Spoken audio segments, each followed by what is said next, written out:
Welcome back. It's May 23rd. Yep. If you watched last week, we ended with talking about having to make really probably the biggest decision we've had to make. Yeah. As far as our career. Mm-hmm. Probably in our lifetime, really. Yeah. I mean, yeah. Other than you deciding to marry me. Oh, that was an easy decision. Brownie points. Brownie points. Yeah.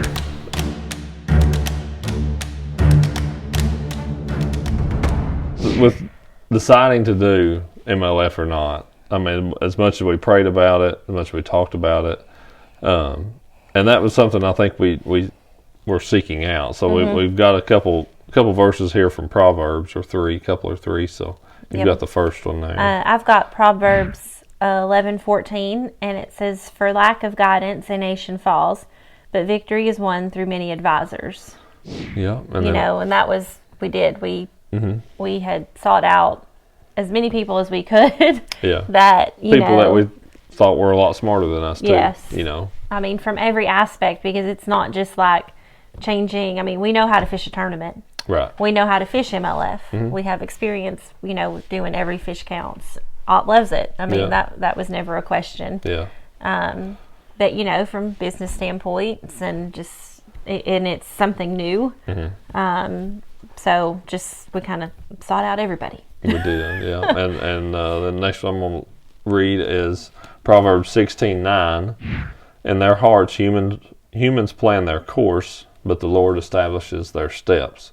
And that was, we feel like we realize that, we can make our plans, but God's still going to take us, kind of where He wants us to go. So we were looking for that to try to find out, get His will on it, get His direction, and make sure that we're making the right choice in this.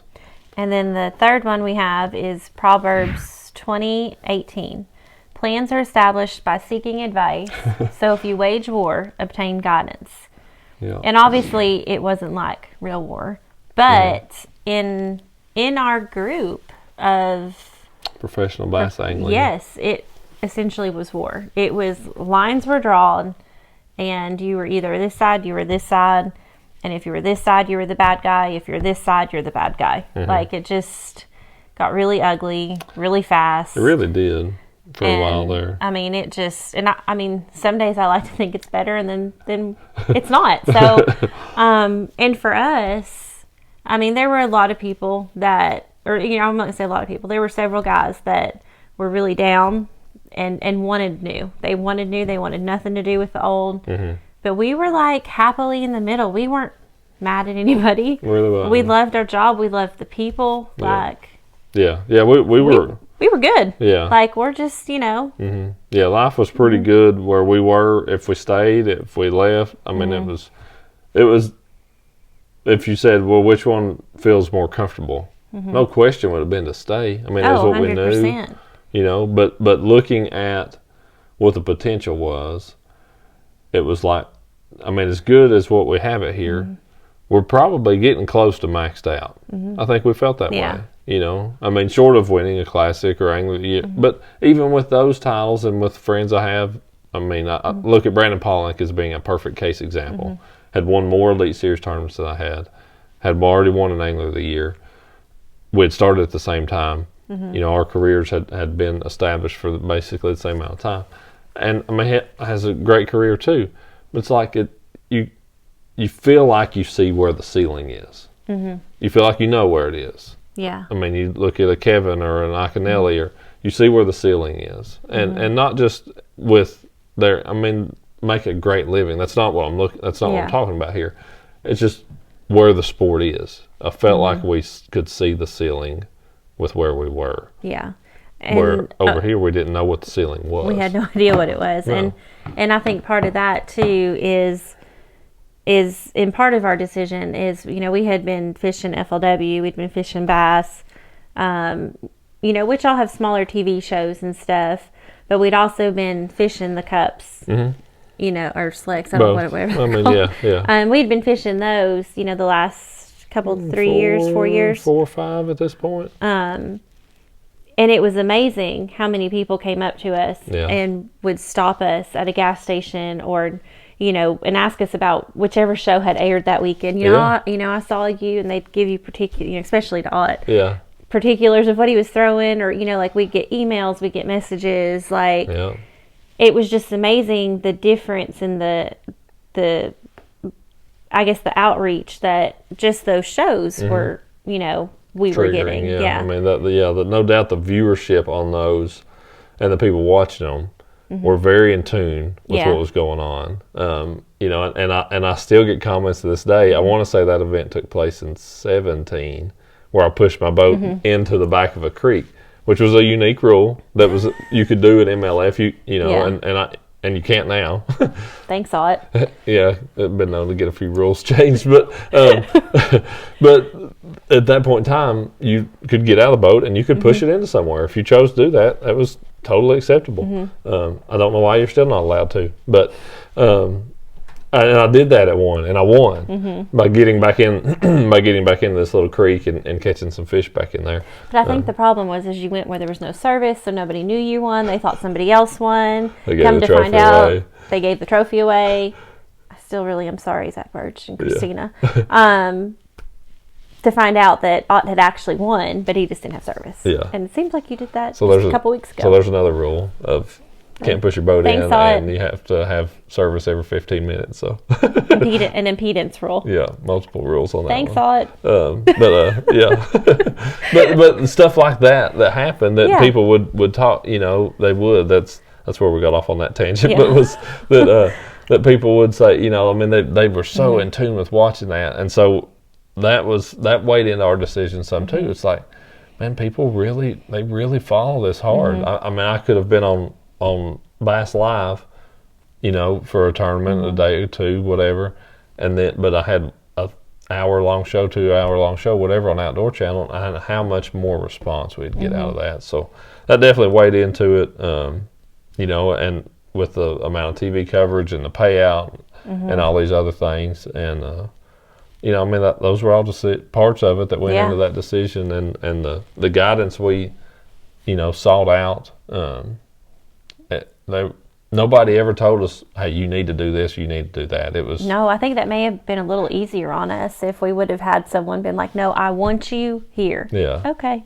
Yeah. Okay, that makes sense. But no, across the board, every sponsor was like, listen, you guys, you got to do what's best for you. We'll support you wherever you go, whether you stay or you go. Yeah. And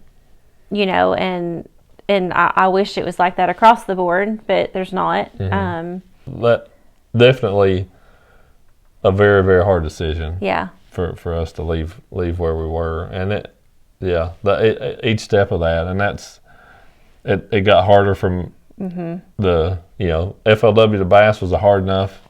Oh yeah. But Bass to MLF was definitely and because it was, and I think for us, because we were the in between guys, like. We weren't mad at anybody. We didn't want to be hurtful to anybody. But when you do something like that, you're automatically in this group that's you want this team to fail, and that was not what we were after. We're not. No. Competition's good. In every aspect of life. Yeah. But it's just. We were already marked that, we want this team to fail, and some of our best friends are still there, and we would never ever wish that on anybody, but at the same time we were presented with a job opportunity to better ourselves in our career and our future. Essentially got a pay raise and everything. When you consider all the factors, and so and that was a it has quite. The world's moved on since then, but during that time, that fall of 18, there was so much misinformation flying around on social media, and we never got into the debate on it. No, we didn't. We said what we were going to do. We didn't even really give much of a reason. It's just this is what we've prayed about. This is what we've we felt like we're led. This is what we've decided. But other people did mention this, and it is very much worth mentioning. Where we went to go fish at MLF, it was determined pretty quick, we weren't going to have entry fees right out of the gate. We were paying just shy of $50,000 at Bass for our entry fees. Now, all that money and some more was paid back. Was put into the payback, but we were going to fish for more free money, as I would call it, at MLF than what we were fishing for at Bass with entry fees. So it was not only a $50,000 pay raise because you don't pay entry fees. It was you're also going to fish for considerable more free money, right out of the gate. So it was. Just if you just looked at the financials, everybody would have chose to do it. Yeah. I mean, nobody would have chose not to. And that's how you got to look at a lot of. I mean, this is our business. This is how we make our living. This is how we provide for our family. So, tournament winnings is definitely a portion of that. And hey, if you've been working over here your whole life, and the next place down the road offers you the same job for triple the pay, you're probably going to take it. I would hope so. I mean, you would think. You would think. Well, we got better benefits, and we're going to triple your pay. No, man, I'm just going to stay where I'm at.